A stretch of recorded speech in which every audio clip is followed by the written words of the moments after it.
yang membicarakan soal murtad terdapat dalam Quran Surat Al-Baqarah ayat 217.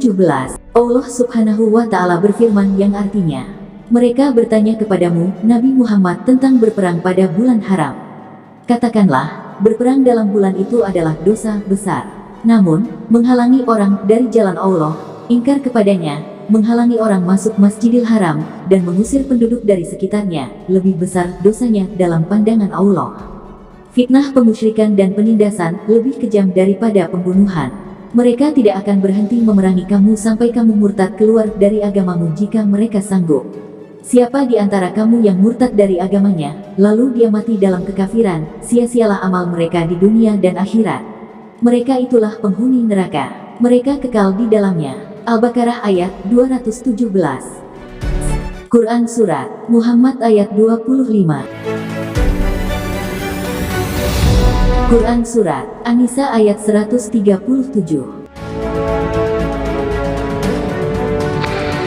Orang yang menolak atau mengingkari satu huruf Al-Quran adalah kafir. Orang yang meyakini terjadinya perubahan dalam Al-Quran adalah sesat, menyesatkan, kafir, dan bermaksud membatalkan ajaran Islam.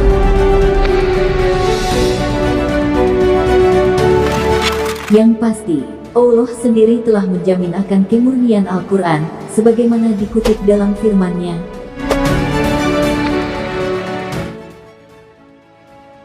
Dialah yang menurunkan Al-Quran dan dia juga yang akan menjaganya hingga hari kiamat kelak. Al-Quran Surat Al-Hijr ayat 9. Jika Al-Quran tidak dijaga oleh Allah sendiri kemurniannya, maka dengan sendirinya, Islam tidak lagi berfungsi sebagai rahmatan lil alamin.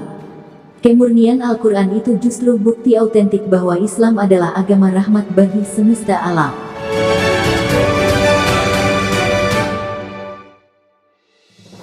Saifuddin masih getol mempertahankan pendapatnya mengenai penghapusan 300 ayat Al-Quran, yang menurutnya mengajarkan hal-hal yang menjurus pada radikalisme. Dia meminta pemerintah dalam hal ini Kementerian Agama segera merespons permintaannya tersebut. Saifuddin mengatakan, dengan menghapus 300 ayat Al-Quran itu, maka kerukunan antar umat beragama di tanah air jelas terjamin. 300 ayat Al-Quran yang mengandung kejahatan, yang mengandung kebencian terhadap manusia lain. Lalu bagaimana pendapat sang mualafah berikut tentang Al-Quran?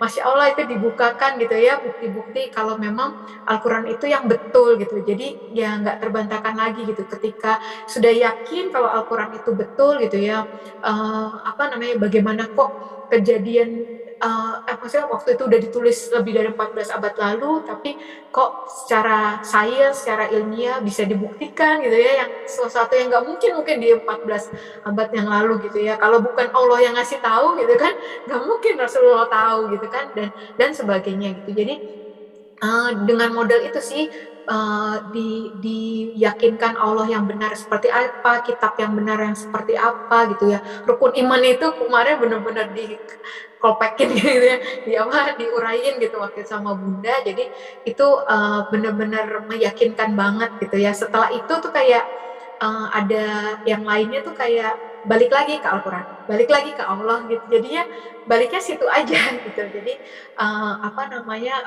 mungkin itu ya yang jadi akhirnya saya mantap gitu ya untuk bersyahadat gitu, karena udah tahu Allah yang saya sembah yang benar, yang harusnya seperti apa, kemudian kitab suci seperti apa. Nah, kemudian ya termasuk Al-Quran itu dijaga dari perubahan, menurut saya itu mujizat sih gitu ya untuk selama ini gitu ya. Dan bagaimana orang bisa menghafal, banyak yang hafiz gitu, makin sulit resiko untuk mengubah, untuk merevisi, untuk memanipulasi untuk dan sebagainya gitu ya, karena kan banyak yang hafal gitu. Kalau ada satu yang saya menyesatkan sedikit aja langsung ketahuan, bukan gitu bunyinya gitu.